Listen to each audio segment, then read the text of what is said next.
Hi, I'm Dr. Vidushi from Suvi Eye Hospital and LASIK Laser Center, Kota, Rajasthan.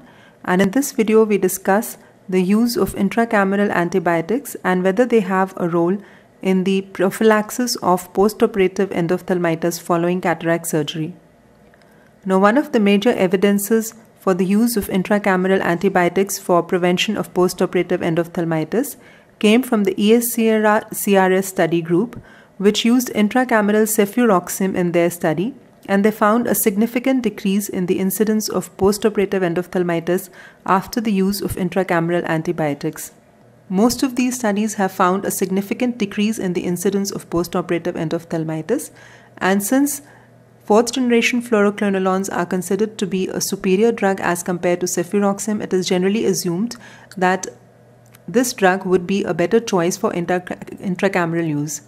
Recently, there have also been some studies that have compared the intracameral cefuroxime and intracameral moxifloxacin.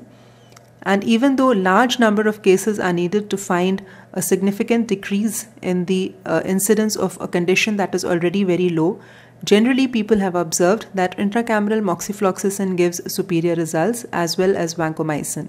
Now, prevention of postoperative infection is of course something that everyone desires, but why do we need intracameral antibiotics?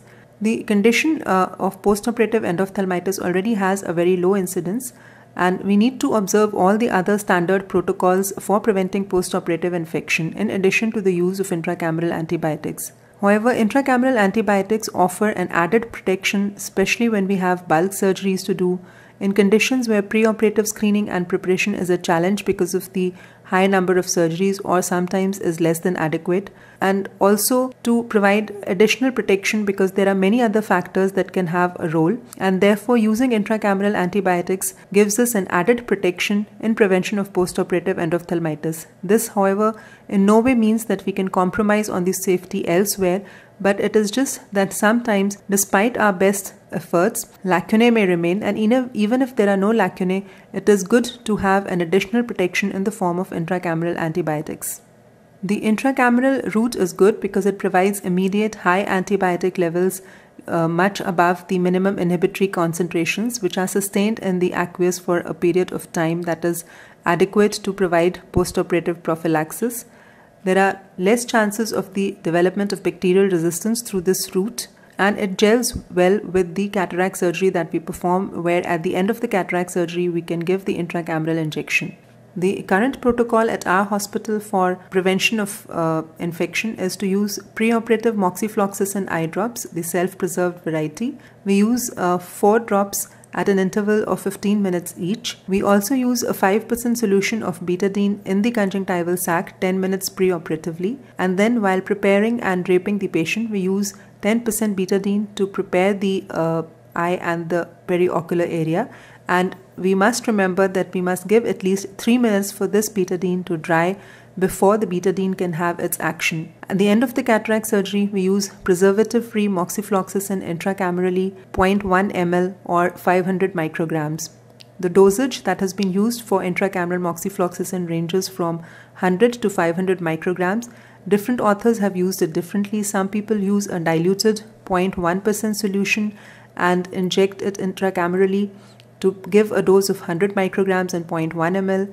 And some people use 0.05 ml of the direct 0.5% solution that is available, which gives a dose of 250 micrograms and 0.05 ml.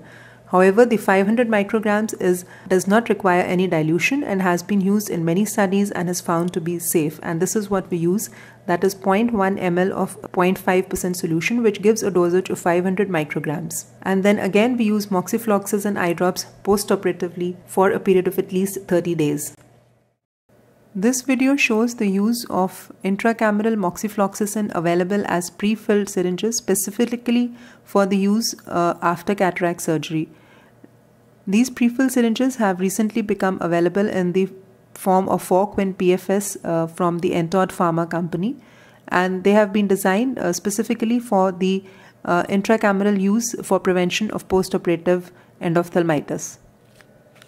Intracameral moxifloxacin use is now becoming a standard procedure in many centers, and even if it is not used for all the cases, We would recommend that it should at least be used in high-risk cases, for example, in cases of trauma, in elderly patients where the conjunctival sac is likely to be more highly contaminated, or in any other cases where the chances of complications are higher.